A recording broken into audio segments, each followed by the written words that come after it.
好，咁咧歡迎多位朋友啦，我哋今日參加我哋嗰個 SCN 訓練技巧嘅講座啦。好，或者我簡介下自己啦，我係徐俊峰，正向自然學院嘅主席。咁正向自然學院咧，大家可能聽過係咪？就係一間我哋 CSR 嘅組織啦。我哋履行社會責任，致力於公益慈善啦。我哋集中咧推廣正向心理學、創新教育同埋特殊教育。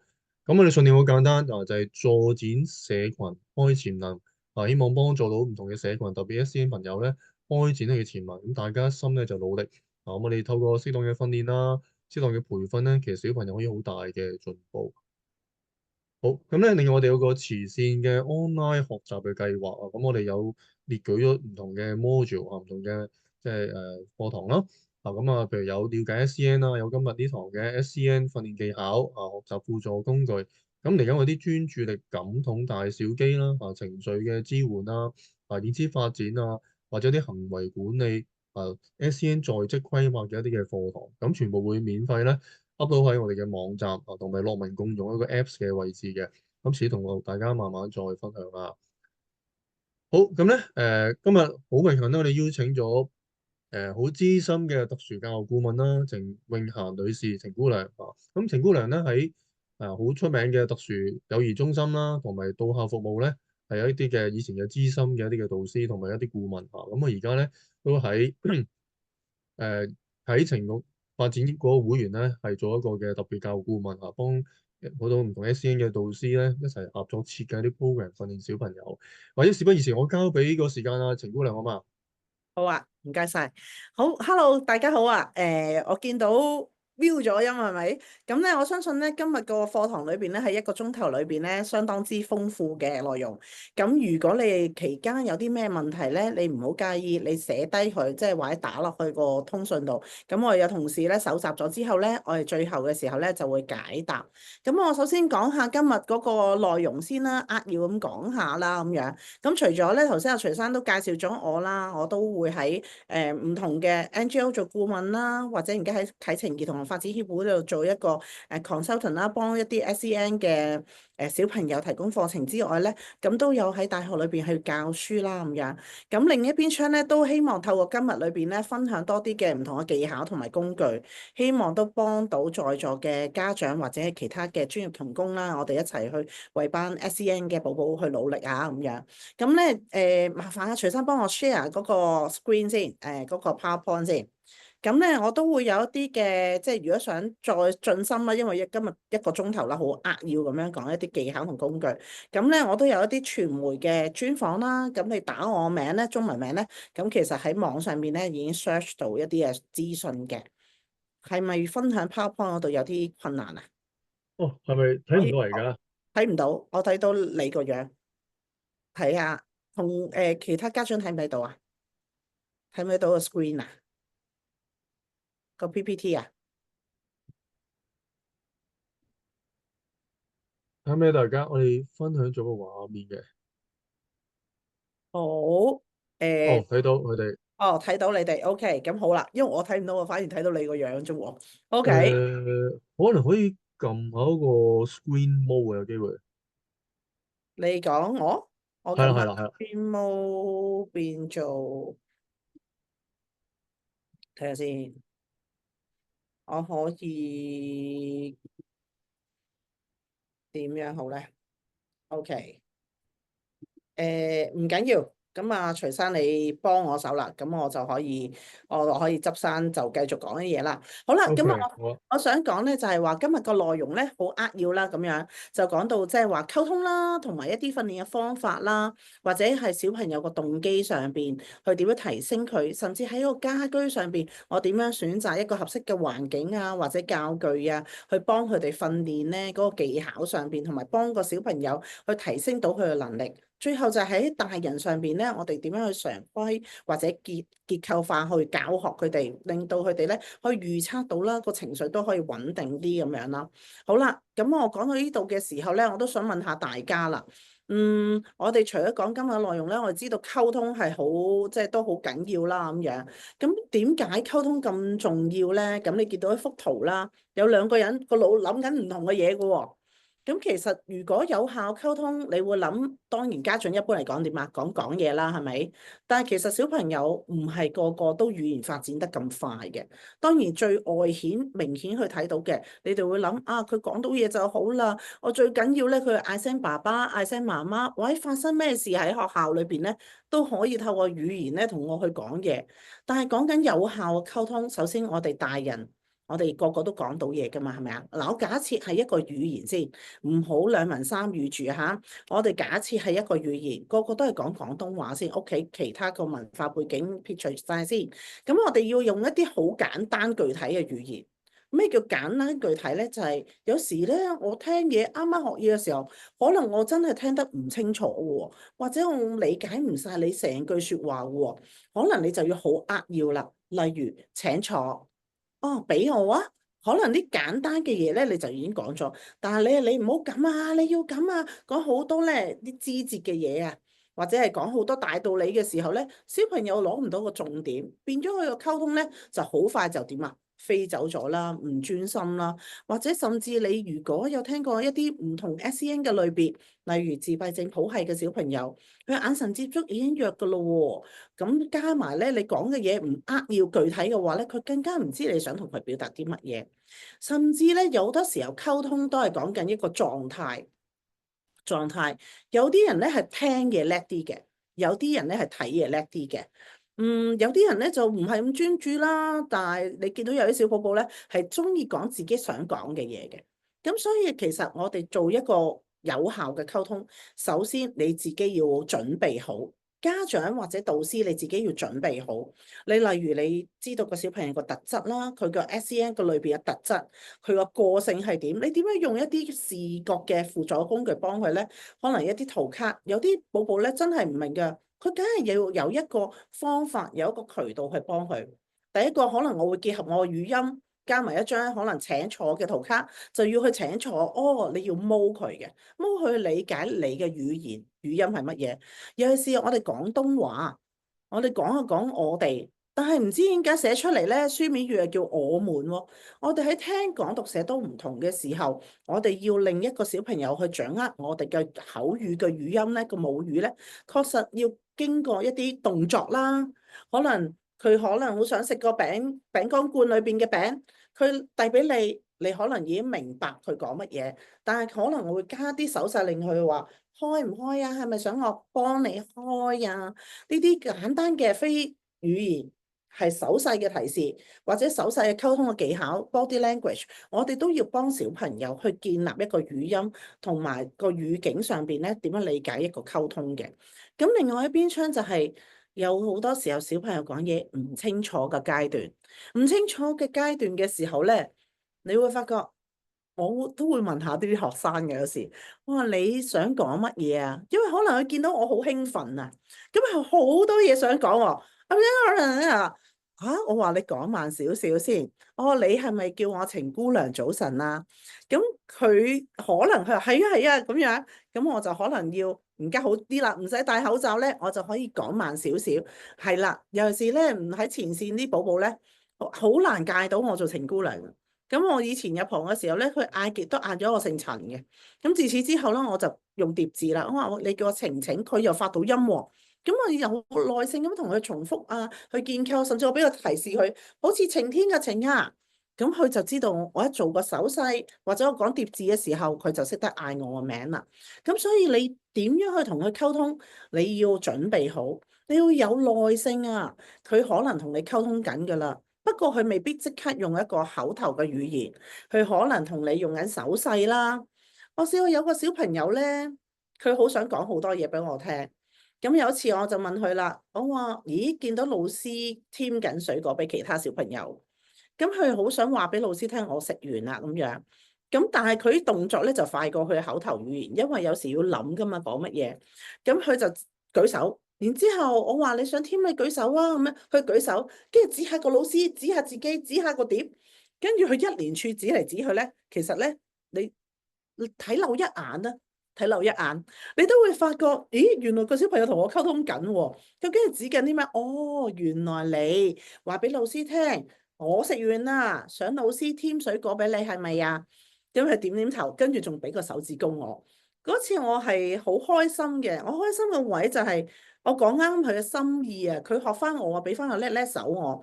咁我同老師講啊，你可以逐步去提，舉手。哦，做咩嘢啊？咁樣添，哦，添乜嘢啊？添蘋果定添橙啊？等等嘅嘢你要去積極嘅聆聽咧，包括你嘅觀察，包括導師你或者家長你，你對成人對個小朋友嘅觀察。因為積極聆聽唔係淨係聽佢講嘢，你個觀察都睇緊，咦佢個身體語言，身體語言好緊要。我哋本身就係一個有效嘅工具，我想講。所以另一邊廂就係正向嘅增強啦。當佢表達到俾我聽嘅時候，佢做一啲手勢，我都點講啊？係啊，你做得好好啊，你又去表達。我哋咧，你同老師慢慢講。咁喺個過程裏邊，令到個小朋友就話：咦？原來我講嘅嘢有人留意到喎，我做嘅嘢有人明白我喎。咁呢個正增強嘅好嘅循環咧就建立咗啦。佢願意多啲同你溝通，甚至你釋出嘅善意嘅時候咧，佢會想同你講多啲嘢，佢會跟你講，逐句逐句慢慢嚟建構佢。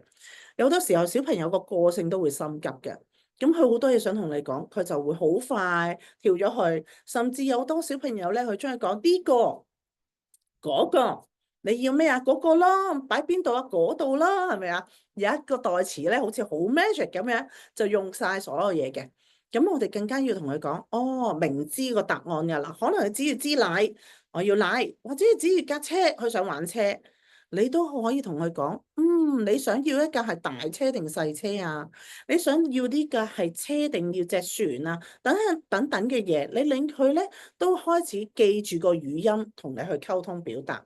另外一邊廂啦，溝通係講緊一個語境同埋一個有需要下去溝通嘅，所以喺個社交技巧訓練上邊咧，我哋要有嗰個情景。可能我派餐具嘅時候，專登派少咗啲嘢。例如佢要隻叉嚟食蘋果嘅，咁可能我俾漏咗隻叉佢啦。咁但係你又觀察下佢喎，究竟，嗰個積極聆聽同埋觀察咧，我就做緊啦。咦，究竟咧佢會唔會留意到自己冇咗嘢咧？然之後佢會唔會同我有眼神接觸咧，或者示意咧？如果冇嘅話，可能我心裏邊我成日同啲同工講，我話你心裏邊咧要數1001、1002、1003，問下自己，咦佢有冇留意到咧？如果冇留意到啦，我就要再去插入，就係話降低少少嘅要求，行埋去。咦，做咩你唔食蘋果啊？跟住佢可能就望下我，望下個盤啦。係喎，你好似冇咗啲嘢喎，冇咗啲乜嘢啊？你要跟定要叉？咁呢個時候就喺個語境上邊好關鍵，製造緊一個語境溝通嘅技巧示範俾佢啦。咁佢可能啱啱講完跟同叉，佢就會指一指，哦，我要叉，哦，原來你想要叉咁樣。咁呢個時候咧，嗰個語境同埋社交技巧咧就建構緊啦，幫佢聯繫到就係原來呢個語音叉呢個語音啦，我要同人講要叉咁樣。咁另外一個跨專業嘅合作，因為好多時候咧，我都試過有啲 case 咧，同佢做評估嘅時候，發覺佢唔係好在意啊，或者唔係個五神咧都分開晒嘅，眼睛又分開，耳仔又分開，但係佢好想同我表達喎。咁有一次，我有一個小朋友就係佢好努力去聽我講嘢，但係都唔知我講緊乜嘢。佢唔係個語音唔明，原來咧我發覺佢聽得唔係好清楚。咁我都同同事講，我快啲揾社工啦，轉介或者係揾姑娘跟進翻，究竟 check 下佢隻耳係咪都有一啲需要。咁後尾原來發現咧，個小朋友個耳仔咧個耳垢好多啊，塞住咗啊！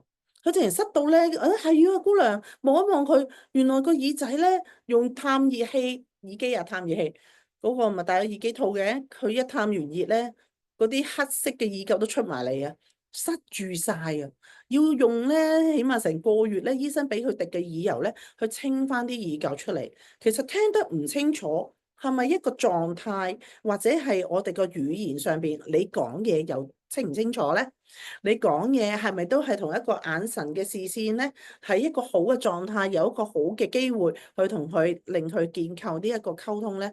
嗱，我講多次就係唔係一定係要語音。佢只要用佢嘅方法，肯同你去溝通，已經係一個好好嘅開始。所以有時你如果見到帶佢去做訓練啦，見到唔同嘅治療師咧，不妨了解下佢唔溝通係咪同佢嘅感統有關係咧？佢專注力，我意思係一個人唔專注，佢點同你溝通咧？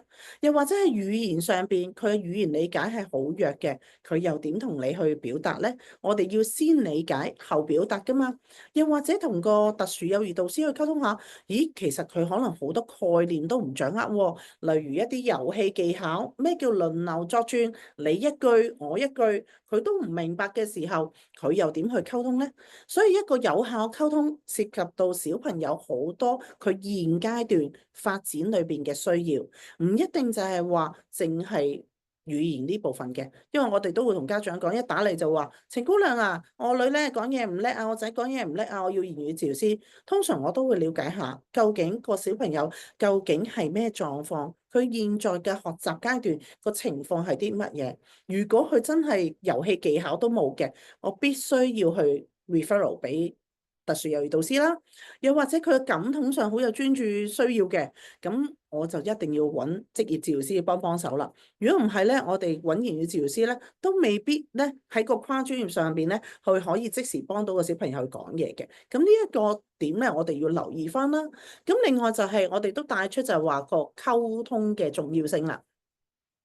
家長咧通常就話：我好想快啲講嘢啊！有10個裏邊，可能有2、3個都因為要 interview 啦嚇，即係嚟緊可能要考幼稚園啦、考小學啊，好擔心啊！所以姑娘啊，要上幾多堂咧，言語治療咧先可以去講嘢啊！我講緊溝通同語言表達，其實溝通係講緊一個動機，佢對周圍事物學習嘅一個理解嗰個重要性。如果咧，我哋當然我明白家長急佢想急嘅嘢，但我哋首先都要理解就係話，小朋友你成日叫佢出嚟你嘅世界，你要做乜要做乜要做乜，我哋有冇嘗試過入小朋友嘅世界咧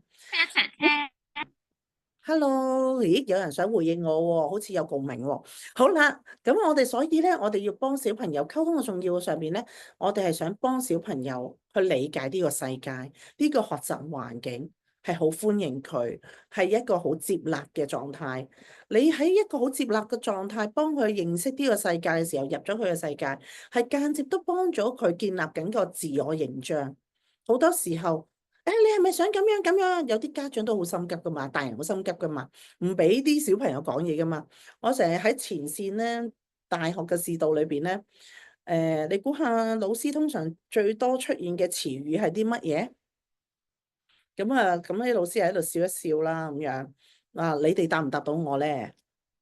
你估下老師最中意出現嘅動詞係啲乜嘢？有冇人答到我？你靜晒喎，就係快啲啊！我唔知家長會唔會咁樣嚇，但係我喺前線確實聽到，快啲去寫字啦，快啲做功課啦，快啲排隊啦，快啲食茶點啦，好多時候都用咗快啲。我唔知點解香港嘅節奏真係快到咁樣，但係我已經係 loading 緊㗎啦嘛，啲嘢即係用咩語音，用咩詞語，喺咩情景下講啲乜嘢，我已經努力緊㗎啦。咁但係如果一快啲，我哋自然咧一係就叫小朋友快啲，第二邊廂就代答咗啊！代答咗啊！你係咪要咁樣啊？跟住佢就唔使講嘢噶啦，咁就做完噶啦嗰件事。但係好多時候，如果你想去改善一個社交技巧啊，或者表達嘅話咧，我係必須容許佢有時間。頭先我喺早兩張 slide 記唔記得？我要提啲老師，刻意提啲老師，有時全日制啊，或者家長去接觸，點解要啲嗰啲 schedule 咧要咁 full 啊，或者咁緊湊？我話佢哋真係唔快得㗎，佢如果快到咧，佢就唔係 SEN 啦。佢有啲需要學習嘅需要，你真係內心裏邊數咩啊？1001、1002、1003，三裏邊數咗先。佢真係冇回應我喎，我先再提一提佢。咁或者係你想點樣啊？幫唔幫到你啊？咁樣有咩幫到你啊？咁樣咁另外一邊廂就係情感嗰個表達。有好多時候我玩個小遊戲啦，喺堂上邊。我叫啲同工咧，大家輪流，一人講一個詞語，關於你呢一刻而家嚇，你而家嘅感受係點樣？你而家嘅感受係點啊？今日天氣麻麻地啊，今日落雨嗬，早幾日咧就凍啦，咁嚟緊下個禮拜溫暖啦，可能個天氣影響你而家呢一刻嘅心情啦，又或者琴日係公眾假期啦，今日禮拜六下晝啦，你都咁即係參與我哋個課堂，你一定喺嗰個好想喺個課堂裏邊呢一個鐘得着啲嘢，你有啲嘢擔心緊嘅小朋友都未定，但係講緊就係話我出現個結果，非正式嘅統計就係點咧？原來香港人咧好自貧嘅。咩叫自貧咧？詞語貧乏啊，詞彙貧乏啊。佢哋好似講嚟講去都係開心啦、唔開心啦、好開心啦、好攰啦、好精神啦。我話呢啲係感受同狀態又唔同嘅喎。如果我哋都喺度講嘅詞彙都係咁少咁狹窄，如果淨係着重 academic 即係學術嘅詞彙嘅話咧，小朋友表達唔到自己，都好多時候出現一啲情緒上嘅需要。因為可能佢覺得你唔明白佢啦，又或者你講唔中佢心事啦，你都冇做一個 model，做一個榜樣，就係話啊，媽咪都好擔心啊，我睇下隻錶先，我哋都仲未有車喎，講下自己嘅感受啦，講咗出嚟有時真係舒服啲嘅，但係講咗出嚟又唔係唯一一個方法嚇，都有其一個方法啫。咁如果喺個語言上邊，佢發覺哦，我用語言去表達係會有人明白我多啲嘅感受啦，會知道咧我可以表達到個需要出嚟咧，佢就會更加點啊，提升佢嘅學習動機啦。老師，我未做完啊！老師，我想添嘢食啊，添茶點啊，係咪啊？咁你要兩者嘅關係上邊咧，你又大人首先要明細路，細路又喺呢個身上邊咧，可以學習到呢一個信任。佢知道你會留意佢啦，你會建構緊一個解決問題嘅能力啦，幫佢用語言係真係要講出口嘅。我哋成日話愛要講出口，同樣地，同佢學習嘅過程裏邊，佢有咩困難，你有啲描述嘅要，好似一啲遊戲治療嘅技巧上邊，有時我哋見到小朋友好努力做緊一啲嘢，但係開始皺晒眉，但佢又講唔出問乜嘢。啊，我見到你都好努力喎。你需唔需要我幫手？係咪都覺得有啲困難啊？咁有好多時候咧，佢哋咁樣講得啱佢嘅心意咧，佢哋好開心噶。咁你可唔可以想唔想姑娘幫你啊？咁可能你提示下佢嘅時候，點點頭，係啊。咁你叫我先，姑娘幫我咁樣，咁佢就好樂意去用語言去跟講，逐步提升，由模仿啦、跟講啦，到慢慢佢變成佢內化咗佢自己嘅語言。建構緊一個小朋友對溝通語言表達嗰個重要性，同埋個心理上邊個健康。因為我哋知道語言而家除咗 interview 之外咧，或者你哋覺得係好現實嘅問題就係要考試啊等等嘅嘢之外咧，其實小朋友講緊係一個學習嘅工具啊。溝通係一個學習工具，溝通係一個學習嘅工具，其中一個工具，同人與人呢個人與人之間嘅關係嘅一個建立一個好重要嘅工具。咁所以我哋點樣去幫小朋友咧？首先我哋由大人去做起先啦。咁跟住我就講啲訓練嘅方法咯喎。好啦，你會講訓練方法咧，好多時候無論我前線嘅家長啦，或者係同工都好啦，都好想話，程姑娘你有咩方法咧，可以令到啲 SEN 寶寶咧，盡快去追近一個發展佢嘅需要啊，或者最近發展區啦，我哋叫做最快主流啊，幾時讀到主流啊等等嘅嘢。但係我諗我哋慢一步先，深呼吸。係，我急你想急嘅嘢，但係方法要用得啱，方法要用得啱。有好多時候我哋要因應翻小朋友嘅特質，例如佢真係語音，你知香港人㗎啦，由落機嗰一下喺香港機場，香港人嘅腳步啊，香港人腳講嘢啊，全部都好快嘅。我一個小朋友喺度建構緊、學習緊嘅過程，佢必須要有時間慢慢去 catch up，慢慢去收到你嘅資訊。所以視覺其中一個好有效嘅工具，可能你叫佢請坐都唔明咩嚟㗎，又有禮貌語啦，又有一個動詞啦，係咪？請坐，你俾張坐得好嘅圖卡佢，哦，原來咁叫請坐。咁呢個視覺提示咧，嗰個視覺咧就停 pause 咗啊。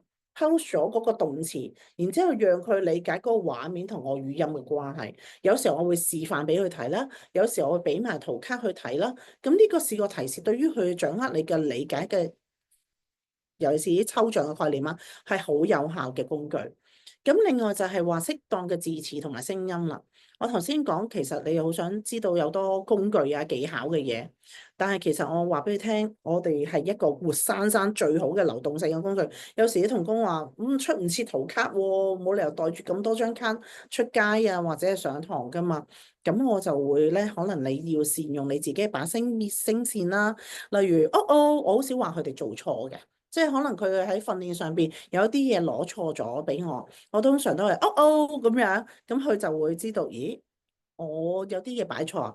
咁或者咧喺個過程裏邊咧，聆聽住維持佢嘅專注，我會嘟嘟嘟行去邊度啊？隻烏龜咁等等嘅嘢，你要用你嘅聲線去吸引小朋友，你要用簡單嘅詞彙令到小朋友去掌握你要俾嘅概念佢。咁呢一個咧，首先大人啦，或者我哋咧要自身成為一個好好嘅訓練工具先，即係吸引佢啊，一個大玩具啊，唔好用訓練啦，用一個大玩具，佢同你一齊，佢覺得好開心嘅。甚至咧，你頭先我都講到啦，有啲人係要聽嚟學嘢噶嘛，有人靠睇噶嘛，等於我哋上堂咁樣啦。有啲人中意讀遙距嘅，有啲人中意面授，我啊中意面授多啲，因為我睇到個老師個反應啊，我都中意同你哋上堂啊，即係見到你哋嘅反應啦咁樣，Zoom 有一少少嘅隔膜啦咁樣。咁但係咧，原來 SEN 寶寶咧，佢最中意係咩咧？佢有一個發展階梯嘅順序性嘅，你唔好淨係以為靠聽同埋睇啊。或者係講，佢哋真係中意摸下嗰樣嘢，摸下嗰樣嘢啦。你有嘢食啊最好啦，即係要試下味道先。你成日講啊甜啊鹹啊，或者係講緊口肌啊。我哋講嘢，我今堂就唔係講到言語治療師嗰範，但係嗰個範疇裏邊咧，原來講嘢咧都涉及到好多口肌嘅。咁如果佢又唔係好食嘢啦，例如之前疫情啦，可能唔摸得、唔睇得啦，又唔同得人去玩啦，佢好多嘢都 block 咗佢好多唔同嘅學習嘅機會。咁所以我哋要點樣透過聽啊、去睇啊、去摸啊、聞下嗰樣嘢，甚至喺個專注度上邊，我哋要幫佢提升。我哋可能需要個別嘅訓練，因為好多時候家長就會講話啊，有冇小組啊咁樣。咁小組裏邊有佢嘅好處，但係都有佢唔好嘅地方。例如有時可能針對性嘅話咧，真係個別訓練啦。或者係小組裏邊咧有一啲啱適合宜嘅行為，或者唔合宜嘅行為，佢都會學晒啦。同埋可能一組裏邊咧，佢都會分散咗啊。未必咁針對性去幫個小朋友去理解一啲事情或者觀察到佢嘅狀況。咁例如我哋點樣去幫佢理解一件事咧？我哋好中意話啊，等多一陣啦，等多一陣，就嚟完啦，就嚟完啦咁樣。咁你見到圖片裏邊咧有個鐘啊，係咪啊？有一個顏色嘅鐘啊。其實呢個鐘咧，我特登揾出嚟推介俾大家。其實有好多時咧，我哋教到，例如等多3分鐘，我哋先再添嘢食。有啲寶寶咧好中意食嘢嘅。食極都唔飽，好快喎，唔吞嘅喎，都唔咀嚼嘅喎，好快就吞咗啦咁樣。咁我哋教3分鐘，嗰個圖示咧就會紅色咗。咁佢就知道我3分鐘咧，佢會慢慢吞，咁即係夠鐘，我就可以舉手再添啊等等嘅嘢，令到佢咧加強嗰個理解。另外專注記憶上邊咧，講緊腦神經科嘅嘢啦。原來咧喺腦神經科裏邊咧，好多研究都發現到咧，小朋友啦，佢越多從做中學嚟摸下啲嘢、聽下啲嘢，越係用佢多感官嘅嘢去探索嘅時候咧，佢個腦神經元咧係增長得好啲。腦神經元係啲咩嚟嘅咧？係咧我哋去運送一啲、傳遞一啲知識。當我隻手摸過一啲嘢。原來咧，呢樣嘢叫軟腍腍，呢樣嘢叫硬骨骨，我會傳遞咗啲個信息同埋經驗去個腦袋度儲存。咁個神經元係負責咁樣嘅。咁即係話小朋友，如果佢透過多啲嘅做中學咧，佢會幫到佢一個專注啦、記憶啦同埋學習嘅成效。有好多時候我哋知道 SEN 寶寶咧，佢專注力比較短啲，或者佢個成功感唔係咁大。但係我想講，唔好淨係用卡啊。淨係用 flash 卡啊，即係話俾啲字去讀啦，俾啲詞彙去讀啦，咁樣唔係㗎，真係要多啲滿足翻佢哋唔同嘅學習需要。當佢滿足咗嘅時候咧，佢大大下佢會自己揾到佢自己學習嘅方法。例如我問都有時會問下身邊啲即係同學啦，或者朋友啦，有啲人咧真係好叻㗎喎。乜嘢都識整嘅喎。咁我就話啊，我好中意問下佢哋細個係點。佢話細個我連個鐘啊、鬧鐘啊都拆散佢再睇下點解個鬧鐘會響嘅。佢會拆散個鬧鐘睇下。當然啦，媽咪見到、爹哋見到，梗係唔開心啦。但係原來有一個求學嘅精神，佢係會真係解構一啲嘢去觀察下。咁你用唔用讓小朋友有呢個解構同埋觀察嘅能力咧？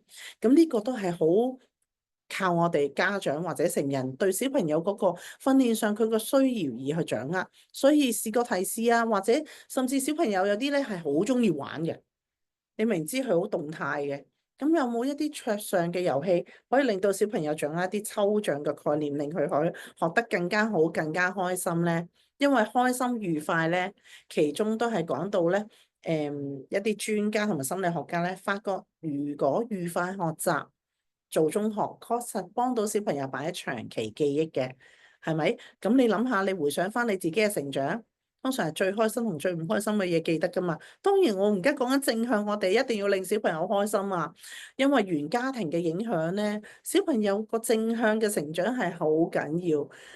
大概一定會做到佢自己應該要行嘅路，哪怕佢係烏龜兔賽跑裏邊嗰隻烏龜，最緊要係行到佢啱嘅跑道嚇，呢個好緊要。好啦，跟住另外一張圖片就係你會見到就係學習動機啦。我有好好嘅工具，有好好嘅訓練嘅方法。程姑娘話咧，我哋自己要成為一個大玩具。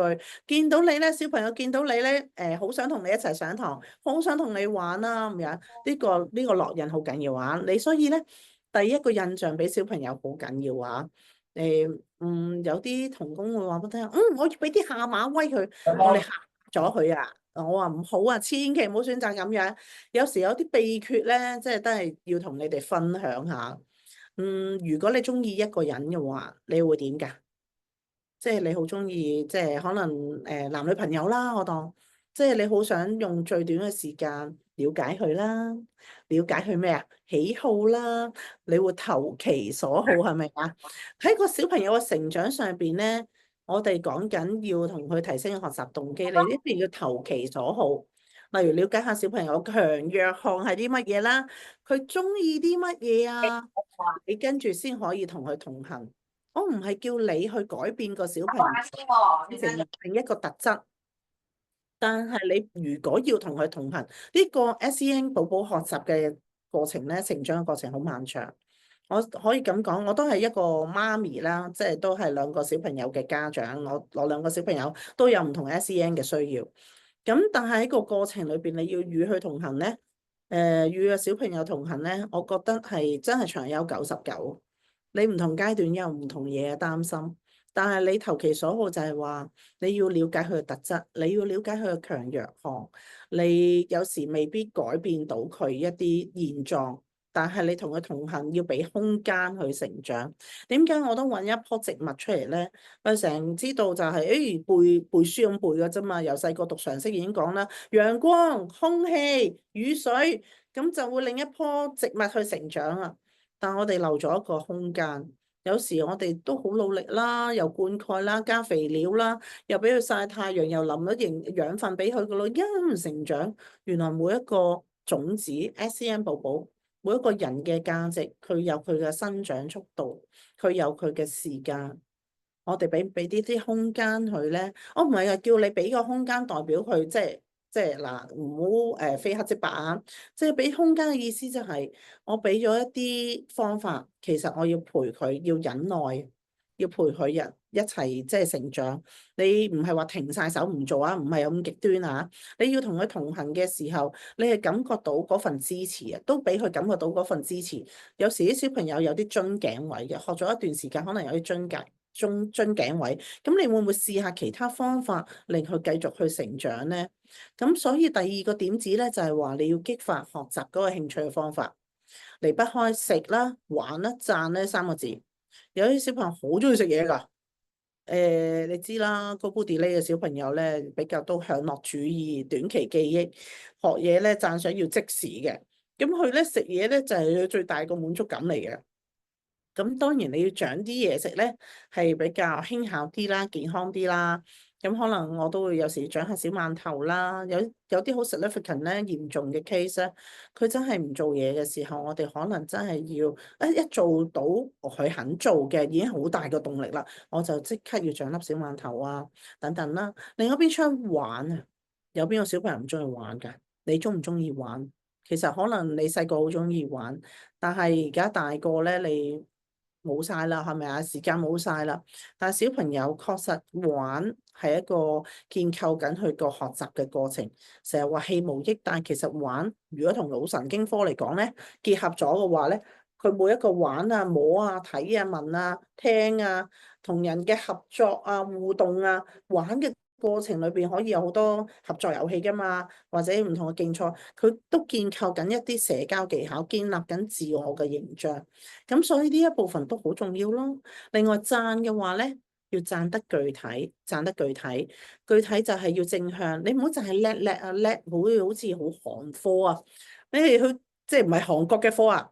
韓科即係你都唔真誠嘅，你讚佢真係讚佢嘅態度啊！我見到你好認真喎，我見到你好努力喎，啊你咁難你都咁認真努力完成嘅，俾咗有時我俾個手指公佢，有時我話你想要心心啊，叻叻手啊，定係 high five 啊？咦，讚都有咁多方法，我有時我有啲係寶寶係逼黑嘅，我中意，咁要按翻佢個興趣特質啦，我都俾翻一啲嘅佢喜歡嘅讚賞，所以個創意思維你哋都要有啊！如果唔係咧，小朋友咧喺你見到你都諗起悶，佢哋雖然佢唔識個悶字啊，但係就會點啊？我唔玩啦，我唔上堂啦，唔同你玩遊戲啊！其實跟住你又出啲字卡遊戲喎，我同你玩遊戲啊，跟住你出本練習出嚟喎，咁樣佢梗係唔同你玩啦。佢聽到玩字諗起練習，諗起玩就要練字卡，練字卡佢就走人㗎啦，知唔知道啊？好啦，咁另外咧另一張 slide 咯喎。好啦，學習嘅家庭嘅環境嘅設計，呢張圖你會見到，如果我係 SEN 寶寶，哇，嗰張圖咁亂嘅，有啲混亂味喎，係咪啊？程姑娘係咁噶啦，香港寸金尺土啊，好難去，我都想住大啲，但係真係冇辦法啊嘛。但係一個佢哋要建構，即係結構化嘅教學咧，佢唔識得自己組織嘅。啊，呢度咧係瞓覺，呢度係點？有時咧可能真係要執整下。你睇下第二張圖，佢同樣嘅環境都係咁細，但係執整咗嘅時候咧，小朋友好清楚啦。我邊度咧啲玩具要擺翻好喎，啲衫要擺翻好喎，擺喺邊度喎？咁嗰個環境上令到佢去組織學習咧，去吸收一啲嘅知識啊，或者理解一啲概念嘅上邊咧，分類啊等等嘅能力咧，佢都會提升。同埋咧，如果人凌亂嘅話咧，其實都反映個人嘅組織能力嘅問題嚟嘅。你要去組織喎，有啲小朋友你發唔發覺攞咗好多嘢嘅時候，佢唔知點算啊？佢話我唔識做啊，即刻走人。咁但係另一邊廂就係話你個舒適嘅環境啦，我知舒適係整齊啊，另外一啲適合嘅空間啦，例如佢嘅書枱面會執好啊，食飯嘅時候就執俾啲嘢真係做功課咯，甚至就係話如果我都係喺屋邨大嘅，都係寸金尺土，好明白嘅。咁其實我哋會唔會善用社區嘅資源咧，嚟去公園啊？嗱，但係真係要揾嘅，揾一啲合適嘅公園。咁例如有冇韆鞦啊？瀡滑梯啊？有冇氹氹轉？氹氹轉而家都少好多啦。你攀爬架啊？俾佢一啲唔同嘅，即係我哋講嘅感覺統合啦，即係講嗰啲本體啊、前庭啊等等嘅嘢咧，其實。你唔好諗到咁複雜先。你話程姑娘，我再講呢啲咧，我又要開另一個 topic 同你 share 噶啦。咁但係講緊都係一個多感官嘅學習喺公園上邊，揾多啲唔同嘅嘢俾佢玩，甚至係草地啊、沙灘啊，都係好好嘅學習嚟嘅。咁你見到另外一張圖咧，就係個爸爸媽媽啦，推住個紙箱啦。就算你有好大屋企，但係你唔識同個小朋友玩，都係徒然㗎。係咪啊？你要諗一啲嘢同佢玩嘅時候咧，小朋友嗰個設計上邊咧，可以因應個情況而去轉變嘅。最緊要係話你有冇用有限嘅資源變成一個無限嘅可能咧？咁樣善用身邊嘅嘢，咁你嗰個最緊要個屋企就係感覺到個和諧嘅氣氛，整齊啦、簡潔啦。咁就算你俾視覺提示圖卡佢咧，按翻佢嘅需要咧，我試過有個家長好好啊，喺學校咧佢學到咧。行 teacher 咁啊，即係對於自閉症譜系嘅小朋友個流程啊，佢好冇安全感嘅寶寶嚟嘅。咁媽咪喺學校見到我哋咁做咧，佢翻屋企我家訪嘅時候都見到佢咁做。哦，翻屋企搣卡，去洗手間洗手，再搣卡，跟住去食茶點咁樣。咁你話係咪個個小朋友都需要咧？我唔敢咁講，因為每個小朋友個特質都唔同。但係家長佢會學咗一啲方法嘅時候咧，好似一個建立一個白紙櫃。我成日同你啲同學講或者同工講，你哋分享都係啦，建立我人到中年啊，可能都白紙櫃，即係中醫嗰個藥櫃啊。你有好多個唔同嘅 approach，唔同嘅教學方法，唔同嘅技巧，坊間千變萬化，五花八門，邊一個最適合你嘅小朋友咧？你隨住你對佢嘅理解啦，對佢嘅發展嘅需要理解啦，你好似白紙櫃執藥咁樣執出嚟。咁另外一邊廂啦，訓練個工具，除咗我哋本身自身都係一個訓練嘅工具咧，你睇下呢張圖咯喎，咦呢個好似黃蜂咁樣，你知唔知係咩嚟㗎？有冇見過啊？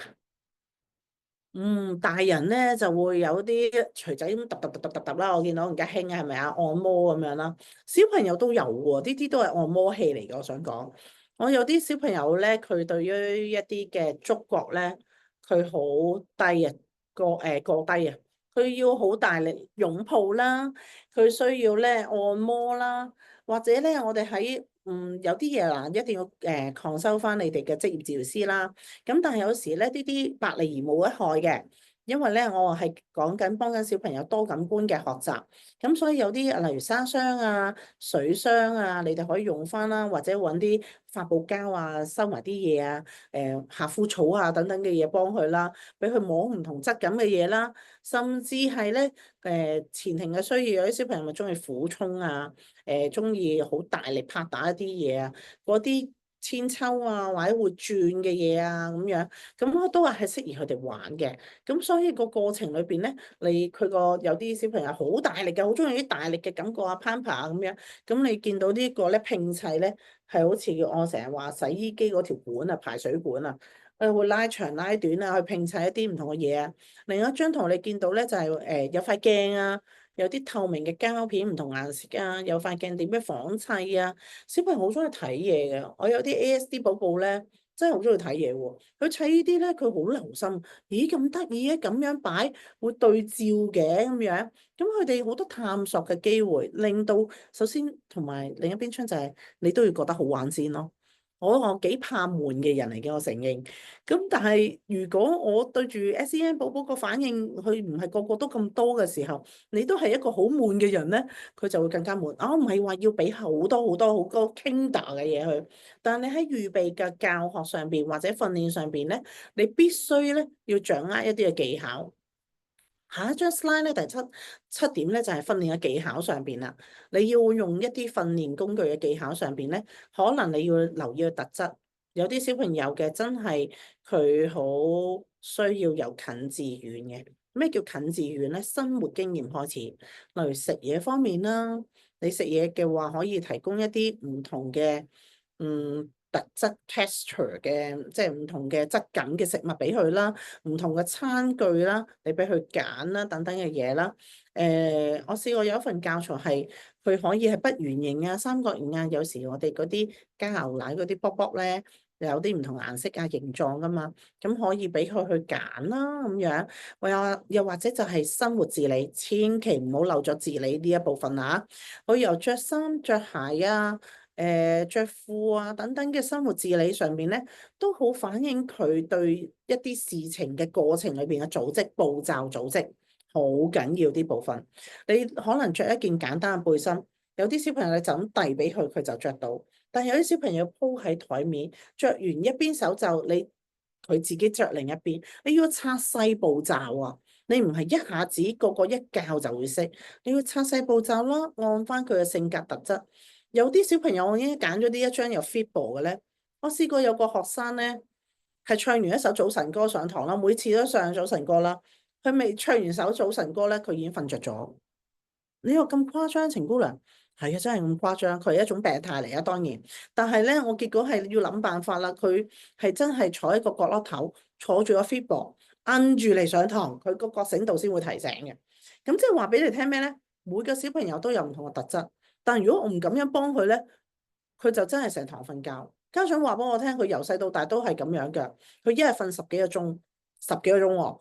佢話我以為佢好好湊啊，但係我冇諗過咧，佢而家4歲啦，都仲係咁容易瞓。一首上堂歌未唱完已經瞓着。我真係每一堂都要攞住個 Fitbit 俾佢坐住嚟去上堂。但係當然啦，嗱，我都係以上嘅內容都係講緊唔同嘅小朋友，你要按翻佢嘅需要特質啦，同埋要如果真係有少少唔同嘅話咧，你要按翻個需要咧去 consult 翻你嘅治療師或者導師啦。好啦，另一張圖咧，你會見到啊，小朋友擺好多嘢地下喎，媽咪好開心啦，想去學好多嘢，但係要留意翻個小朋友專注度嘅時間，佢嘅能力啊。小朋友有陣時佢真係攰嘅狀態咧，有啲小朋友5分鐘，有啲10分鐘，有啲15分鐘，係咪你多就好，長時間就好咧？我話俾你聽唔係，有時你會令到小朋友好反感嘅，反感我好辛苦啊！我見到張台呢啲嘢咧，我就好反感。佢組織唔到啊，太多嘢佢組織唔到，吸收唔切。咁你要按翻佢個特質能力去幫佢。另外就係發展階段嘅調整啦。發展階段嘅調整係咩咧？小朋友由內而外嘅，由上而下嘅。小朋友大機好，小機自然都好。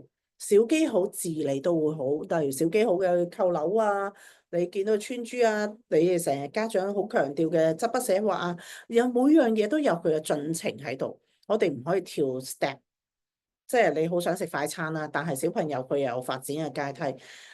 物極必反，係咪啊？不能夠操之過急，尤其是啲機能嘅嘢，例如大機小機係啲機能嘅嘢，要去慢慢去建構嘅，去慢慢俾佢內化建立嗰個能力嘅。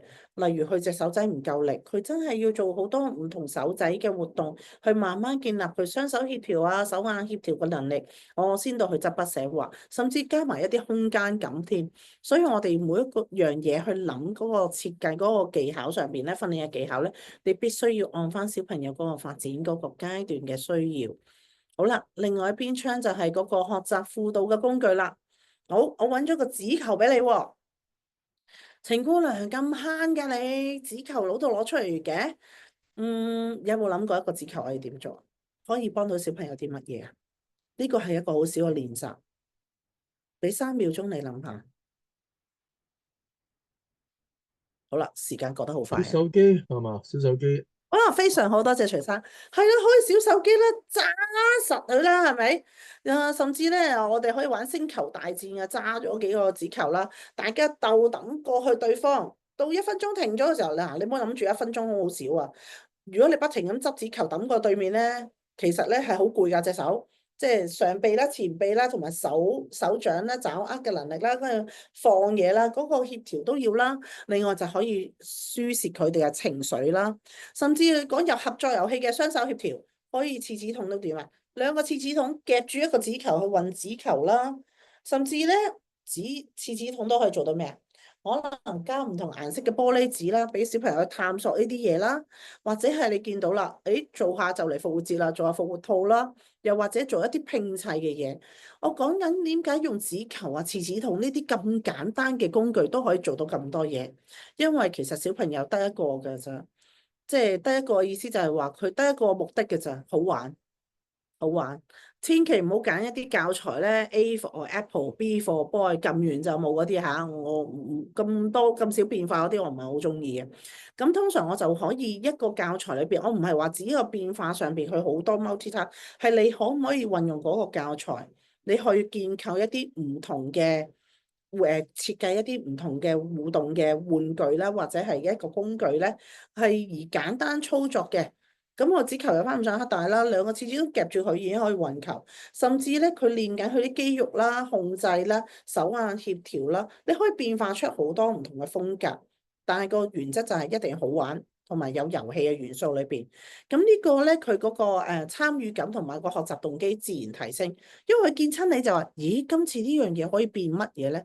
其實你都做緊一個點啊 modeling 俾佢睇到，咦，原來咧好多嘢都可以好多個可能性。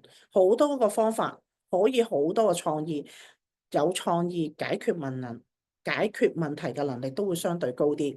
咁例如，如果冇一個創意喺度，我哋而家就唔會有咁先進嘅手機啦。手機簡直係好似你嘅手提電腦添，係咪？資訊好多個來源都係靠咁樣去獲得。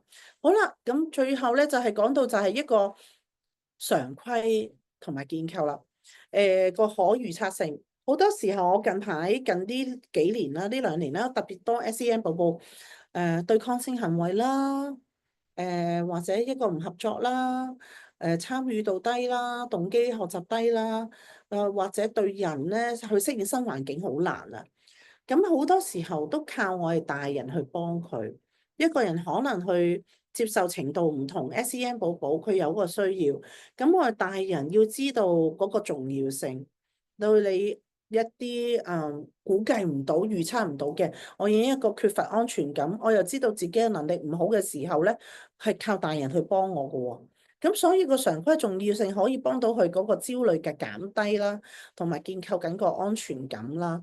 咁你話可以點樣咧？即係例如我都好好噶啦，帶佢好多唔同去學唔同嘅嘢啦，幫佢咧識多啲人啦，提供啲小組啦、社交，好多嘢都俾佢噶啦。點解佢唔識珍惜嘅咧？成日都喊㗎咁樣，發脾氣啊，少少嘢又唔輸得啊，等等嘅嘢，咁可能就係大人個預告啦。預告嗰部分，你要好有系統嘅，可能真係我頭先講嘅家長翻到屋企去行 teach 嘅，由上而下啦，左至右，有啲小朋友加埋佢按翻佢嘅能力啊。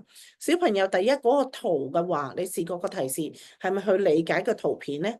有啲圖片咧，你可能俾張視覺圖片去，我要係簡單嘅。你叫我揾啲圖俾你咧，都好簡單，但係有啲構圖咧係好複雜嘅個背景，佢攞唔到個重點。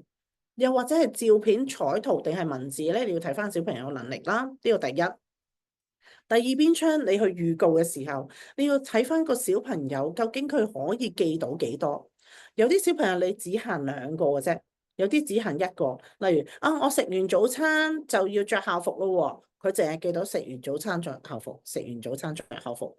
但有啲小朋友記到2、3個步驟嘅，我食完早餐，跟住我哋着校服，跟住我哋出門口啦。諸如此類，你唔可以話有一次我講晒所有嘢，小朋友記住啦，我已經預告咗你點點點點點喎，你要諗下佢記唔記到先。如果你個上司、你個 boss、你個老闆去俾嘢你做，有一次過講咗咁多嘢嘅，又冇提示你啦，只係一次我講晒你點做啦，又唔講點做啦，咁你當係你係一個新手嘅員工，你會點啊？SEN 寶寶就係新手員工啦，你會點啊？好無奈啦，冇人幫咯，咁我咪停咗喺度咯，係咪啊？跟住我就冇安全感啦，跟住我就好焦慮啦，跟住有情緒啦，可能叫啦、嗌啦，適應唔到啦，處理唔到咁多嘅信息。講嘅 SEN 寶寶唔可以同時間處理太多信息，你一定要按翻佢嘅特質、佢嘅需要、佢嘅狀態而去逐步提升同埋加俾佢。得唔得？咁所以你如果去了解，首先你第一步了解咗你嘅小朋友特質、佢嘅能力、佢個性格啊、喜好嘅嘢，再然之後你去配合佢，唔係叫佢出嚟你嘅世界，係你入去嘅世界，你 turn 自己先。因為其實你大人學嘢易啲定細路仔學嘢易啲咧？其實肯定係大人易啲嘅啦。SEN 寶寶佢有一啲嘅限制，佢唔係話唔可以做到你嘅期望，但係你一定要拆得好細啊啲步驟。咁所以最後嘅話咧，我諗我做咗20幾年啦，喺學前教育嘅工作啦，而家無論喺培訓啊，或者係家長講座啊，甚至係前線嘅指導裏邊啦，我個信念上邊咧，我係相信咧，冇一個小朋友話係冇得教嘅。